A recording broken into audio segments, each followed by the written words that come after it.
Saludos a todos de nuevo, soy el profesor David Villar y en esta presentación les voy a hablar sobre analgésicos, opiáceos y antagonistas. Y de entrada les quiero decir que si quieren hacer un buen manejo del dolor en los animales, este grupo de fármacos deberían de conocerlos bien porque por lo menos en Latinoamérica son muy infrautilizados y deberíamos pues estar usándolos mucho más de lo que se están usando.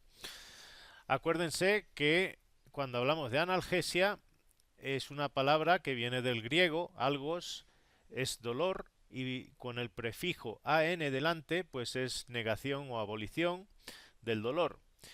Por tanto, pues analgesia por analgesia se entiende supresión o abolición del dolor.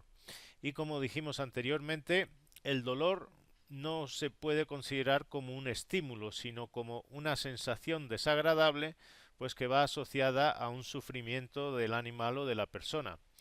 Podríamos decir que quizás sea la sensación más importante que todos tenemos en común, no solo ya entre nosotros, sino también con los animales. Podemos diferir en muchas otras sensaciones, por ejemplo en el sabor, el olfato, la audición, el tacto, la visión, incluso en el placer. Pero si hablamos de todas ellas, quizás la más importante en el sentido de que nos une a todos, por igual, es el dolor. Obviamente la función que tiene el dolor pues es de alertar que hay algo en el cuerpo que va mal, y obviamente pues cualquier persona que tenga dolor lo primero que va a hacer es ir al médico a ver si se lo puede solucionar. Y esa en realidad es la única función que podríamos atribuirle al dolor, el de alertar de que hay algo que no está funcionando bien. Por excelencia y de todos los analgésicos, los más importantes van a ser los opiáceos. Y como tienen ahí, pues son sustancias alcaloides que derivan del opio. Opio significa jugo, es el jugo de una planta, del Papaver somniferum que tienen ahí, que es una planta originaria del Medio Oeste. Pues el jugo de esa planta pues tiene un montón de alcaloides, quizás los principales sean la morfina y la codeína. Cuando hablamos de opioides, podríamos decir que son todos aquellos compuestos naturales o sintéticos que actúan como agonistas o antagonistas de los receptores opiáceos. Médicamente, la palabra narcótico se suele usar para referirse a los opiáceos. La palabra tiene su raíz también en el griego, que significa narcosis, y narcosis es una sustancia capaz de producir sueño. Entonces veremos que los opiáceos en realidad pues producen aletargamiento, sedación, sueño en los animales.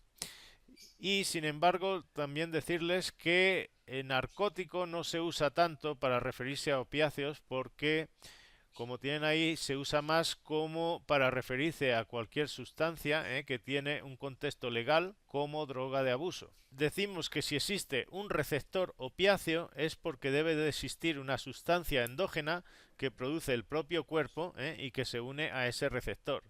En este caso ahí tienen que la sustancia endógena se denomina endorfina y ahí tienen representado un receptor opiáceo. En realidad hay tres grupos de sustancias endógenas, todos péptidos, que se pueden unir a los receptores opiáceos y que fueron por primera vez caracterizados en los años 70. Derivan de tres genes que dan lugar a lo que son las encefalinas, las endorfinas y las dinorfinas. Y todos ellos pues interactúan con receptores específicos que hay en la membrana plasmática y que reciben el nombre de mu, kappa y delta. Y ahí tienen pues la abreviación de cada uno de ellos. En esta diapositiva se muestran los tres grupos de opiáceos endógenos en la parte de la izquierda y como ven en la parte del centro está la localización donde se encuentran en el cuerpo. Básicamente son distintas áreas del sistema nervioso central, tanto del encéfalo como de la médula espinal, aunque veremos también que existen receptores, por ejemplo, en el tracto gastrointestinal, y que juegan un papel importante tanto en la motilidad como en las secreciones intestinales. Aunque es algo que yo no pediría que se supiese, pues sí es bueno saber que los efectos que van a producir los opiáceos están asociados con la acción a uno u otro tipo de receptores. De los efectos que más nos vamos a interesar, obviamente, es la analgesia. Y ahí, como pueden ver, intervienen los tres receptores, el mu, el kappa y el delta. Pero después hay efectos que se atribuyen a otros receptores concretos. Por ejemplo, si hablamos del efecto antitusivo, pues normalmente se achaca al receptor kappa, al igual que por ejemplo la miosis. Como a continuación vamos a hablar un poquito en más detalle de todos estos efectos clínicos, aquí no me voy a parar mucho más. Como ven en esta imagen, a la hora de hacer un manejo del dolor, pues se pueden hacer distintas cosas.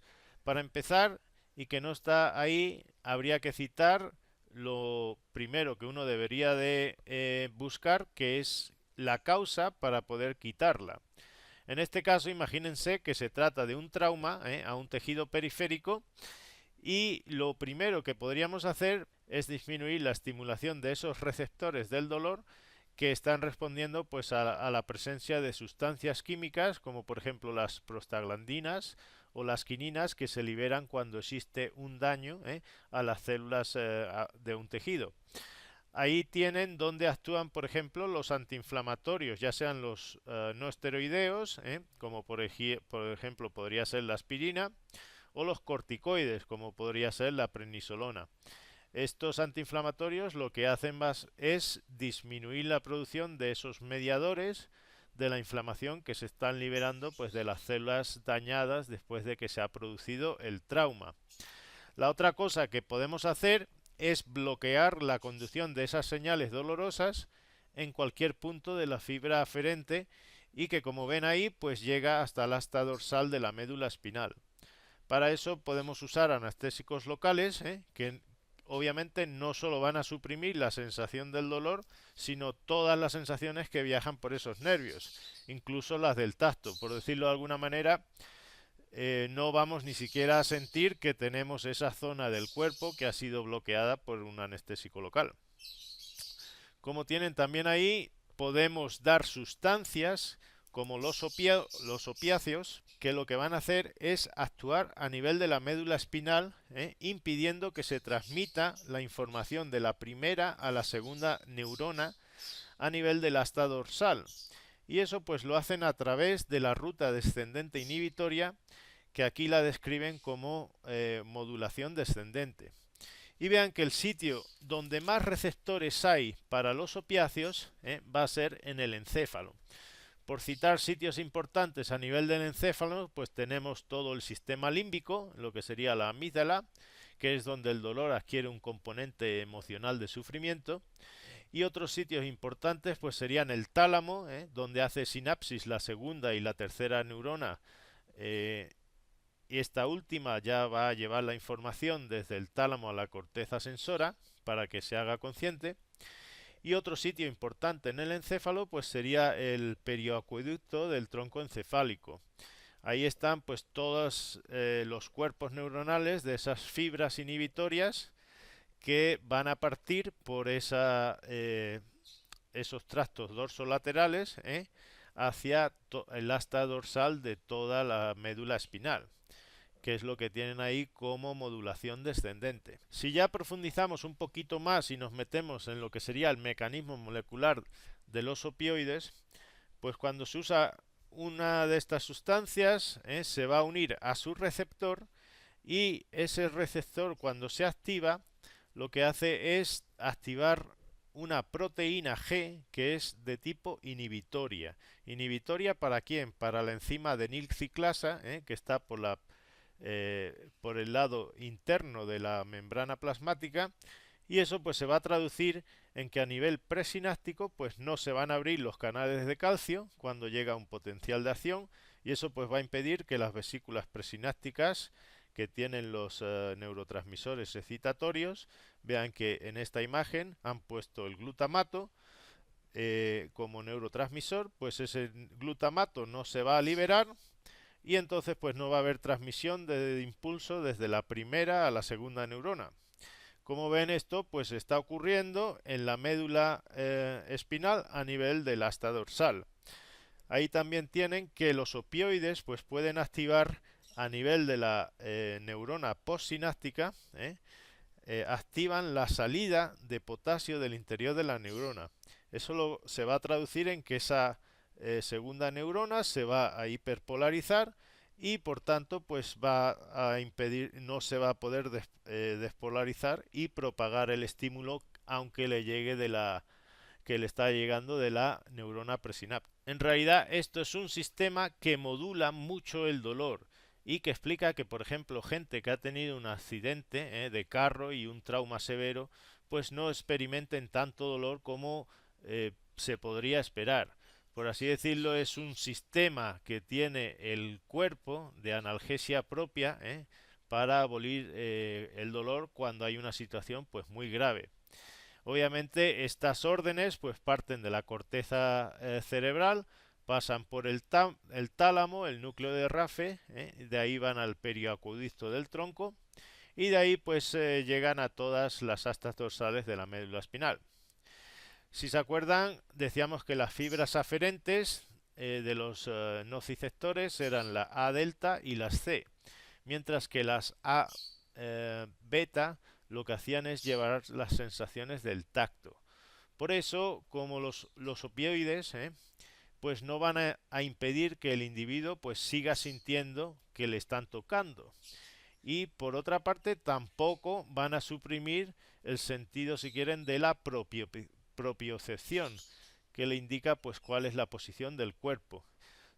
Tanto el tacto como la propiocepción pues no se van a afectar por los opioides, igual que el nivel de conciencia del individuo, es decir, él aunque se sienta dormido, produzca somnolencia al opiáceo, lo que es la conciencia no está suprimida. ¿Cuáles son ya los efectos clínicos que vamos a observar cuando administramos un opiáceo? Pues aquí los tienen. El más importante de todos ellos y que normalmente es el que más nos interesa es el de la analgesia. Otros dos efectos que van a ocurrir serían el de sedación y anamnesia. Sedación pues interesa si vamos a hacer una intervención quirúrgica, pero por ejemplo si es una persona que tiene un cáncer crónico, pues tiene el inconveniente de que le va a producir somnolencia constantemente mientras esté sobre el efecto del fármaco.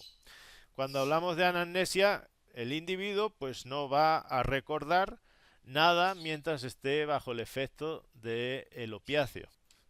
El término de euforia no es el de excitación como mucha gente cree. Lo que ocurre es que el individuo pues está más tranquilo porque está relajado, pero a su vez tiene una sensación de bienestar, se siente mejor de lo que normalmente pues estaría si no se le ha administrado un opiáceo. Yo, por ejemplo, me puedo tomar un acetaminofeno y no por tomarme el acetaminofeno me pongo más contento. Sin embargo, si tomamos, por ejemplo, morfina, sí voy a sentir un estado pues, de alegría o satisfacción interior que es lo que se entiende como euforia. Y esto tiene también mucho que ver con el efecto aditivo que hace que las personas pues deseen buscar estas sustancias y se consideren como drogas de abuso. En animales los opiáceos pueden causar lo que se conoce como disforia y en realidad es un efecto adverso bastante alarmante, porque el animal pues está muy agitado, no para de vocalizar como si tuviese un dolor intenso y no es porque tenga dolor, sino porque está en un estado, por así decirlo, de delirio o de alucinaciones. En los documentos que les he adjuntado, les he puesto para lectura un artículo que describe este estado mental en 3 perros para que vean cómo se presenta, y que solo respondieron a la administración de un antagonista de los opiáceos, que concretamente de la naloxona. A continuación tenemos otro efecto adverso que es el que más preocupa en humanos, pero que en perros y en gatos pues no es tan importante, y es el de depresión de la respiración. Como ven, ocurre porque los quimiorreceptores del dióxido de carbono a nivel del centro respiratorio se hacen menos sensibles y eso pues hace que caiga mucho la frecuencia respiratoria. Pero como ya digo, en personas sí es el principal riesgo porque puede llevar a la muerte por una sobredosis, pero en realidad en animales no es algo que preocupa mucho. El otro efecto a nivel del sistema nervioso central es que suprime el reflejo de la tos y como veremos pues hay opiáceos que no tienen otro efecto nada más que este. Y ya les anticipo pues que se trata del dextrometorfano, que en realidad es la única indicación que tiene suprimir la tos. Por último, pues tenemos efectos sobre el tracto gastrointestinal que pueden ser deseados o adversos pues según la situación. Muchos de ellos, en especial la morfina, cuando se administra por vía intravenosa, pues causa vómitos y náuseas repetidas en el animal y esto hace que normalmente pues haya que usar antieméticos 30 minutos antes de la administración de la morfina. Normalmente pues se usa el maropitán, que se comercializa con el nombre de Serenia. Y esto pues es una práctica habitual no solo cuando se da morfina, sino cualquier otro opiáceo. Se dan antieméticos para prevenir pues el estado de náuseas y de vómitos que se produce antes de la anestesia. Sin embargo, si queremos provocar el vómito, porque el animal ha ingerido una sustancia tóxica, pues ahí sí nos interesa este efecto. Y como veremos, pues hay sustancias que se usan nada más que para provocar el vómito en perros, como es la apomorfina. La apomorfina se considera como un emético central en el perro, veremos que para el gato no sirve, y esto pues lo hablaremos en más detalle cuando hablemos del tracto digestivo. Otro de los efectos sobre el tracto gastrointestinal es que provocan constipación y puede ser también un efecto deseado si queremos, por ejemplo, tratar una diarrea. De hecho, hay dos sustancias que se usan específicamente para tratar la diarrea, que son la loperamida y el difenoxilato. Pero cuando usamos los opiáceos como analgésicos, el que se produzca una constipación, pues normalmente es un efecto no deseado, y que en sí pues puede causar un problema intestinal grave, porque se producen distensiones de las paredes, incluso puede llegar a ocasionarse una rotura por meteorismo, sobre todo en caballos y en rumiantes.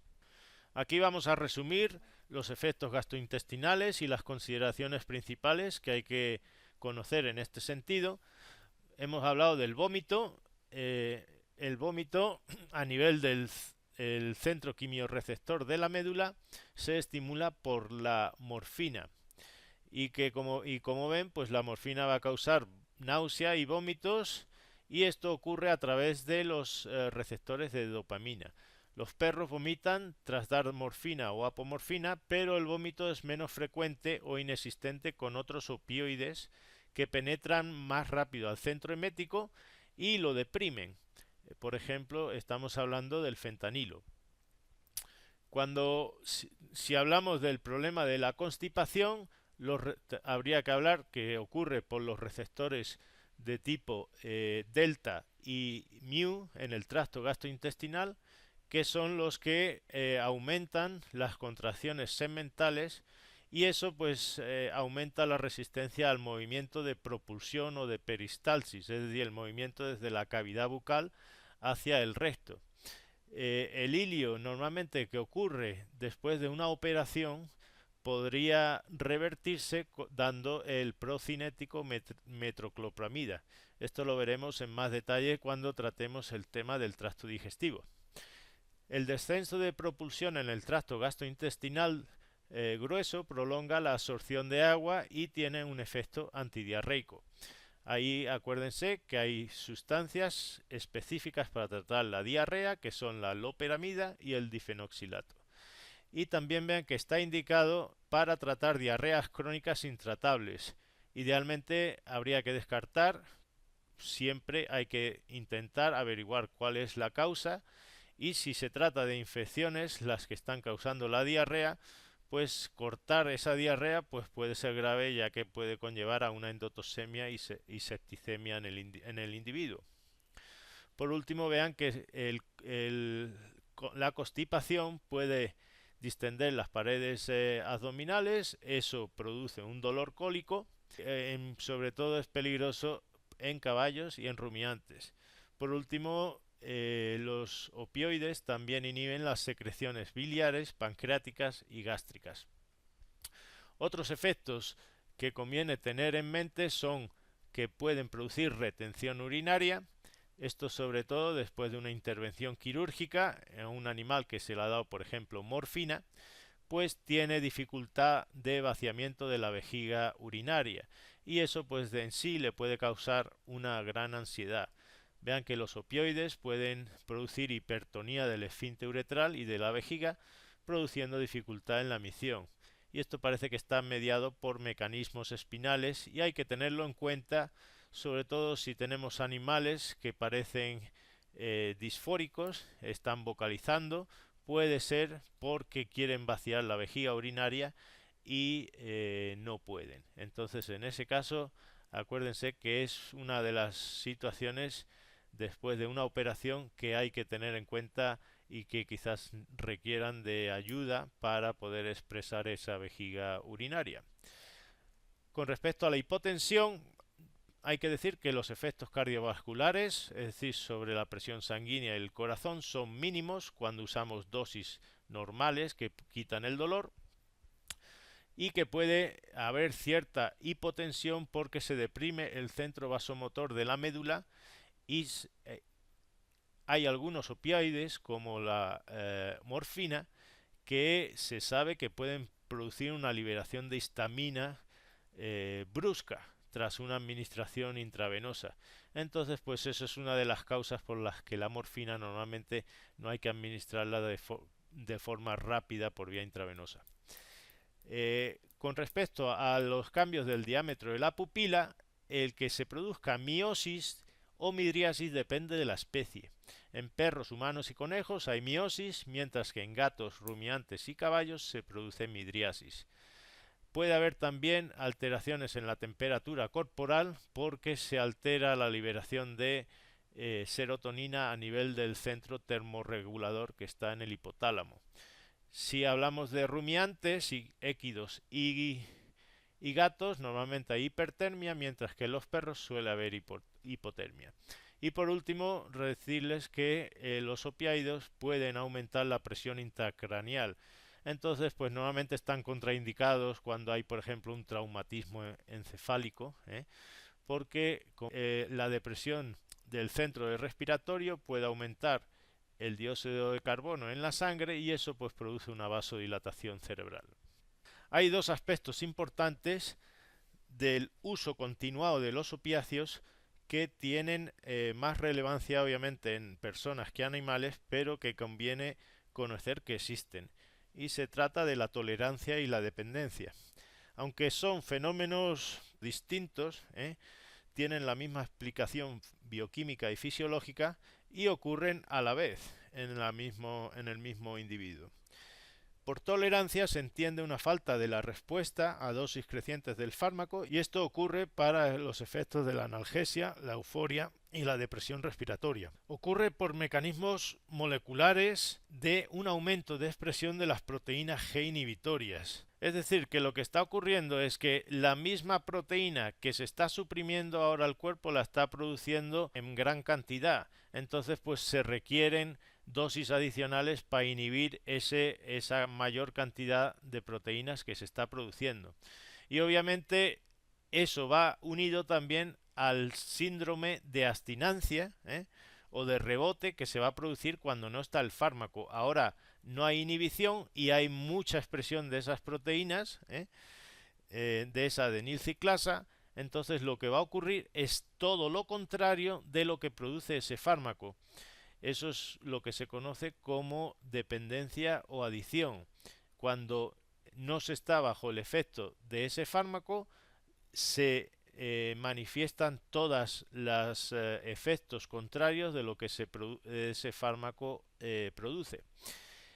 Por ejemplo, si el animal antes tenía miosis, ahora va a tener midriasis. Si antes tenía constipación, ahora se manifiesta una diarrea. Si antes se le quitaba el dolor, ahora va a tener un dolor severo.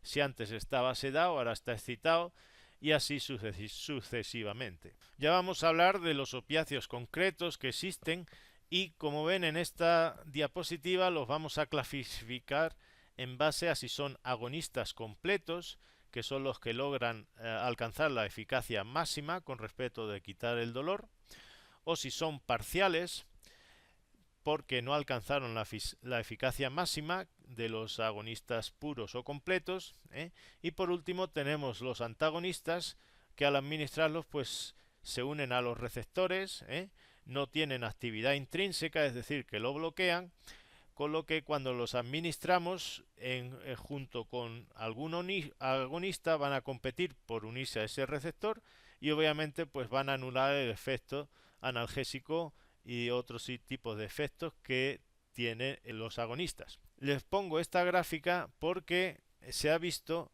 que in vitro la eficacia de cada agonista guarda una relación muy buena con el grado de inhibición de la enzima adenilciclasa. Es decir, que cuando se unen los opiáceos se suprime la producción del AMP cíclico, que es el que produce la adenilciclasa, y la medición de la producción de ese AMP cíclico se usa como un indicador del efecto intracelular del opioide. Aquí tienen una lista de los nombres de los opioides agonistas completos. Como ven, el prototipo de todos ellos es la morfina y de hecho la potencia de cada uno se va a expresar en comparación a la que tiene la morfina. Vean que de los agonistas parciales tenemos la codeína como prototipo de ese grupo y ahí hablaremos también de la buprenorfina y del tramadol. También tenemos los agonistas antagonistas, de los que el prototipo es el butorfamol, y por último pues tienen ahí los antagonistas, que lo que hacen es anular el efecto de los agonistas. El principal es la naloxona. En esta tabla se muestran cómo se comportan los más usados con respecto a cada uno de los receptores mu, delta y kappa.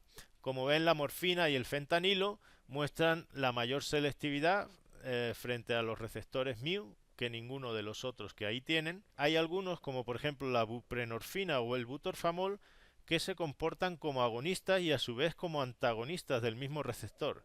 Esto en realidad parece una contradicción, pero ya les mostraré unos gráficos en la próxima presentación que les va a ayudar a entender esto. En realidad lo que conviene recordar en la práctica es que si es un agonista y antagonista, pues normalmente se comportan como agonistas parciales a la hora del efecto analgésico. Como ven en esta tabla, también hay dos antagonistas que bloquean o anulan cualquier efecto sobre los tres receptores opiáceos, y concretamente son la naloxona y la naltrexona. Por último, como ven en esta tabla, la potencia analgésica de todos los opiáceos se compara con la morfina. A modo de ejemplo, la buprenorfina es 30 veces más potente y por tanto, pues como tienen en la tabla de la derecha, la dosis que se va a usar en el perro tiene que ser mucho menor.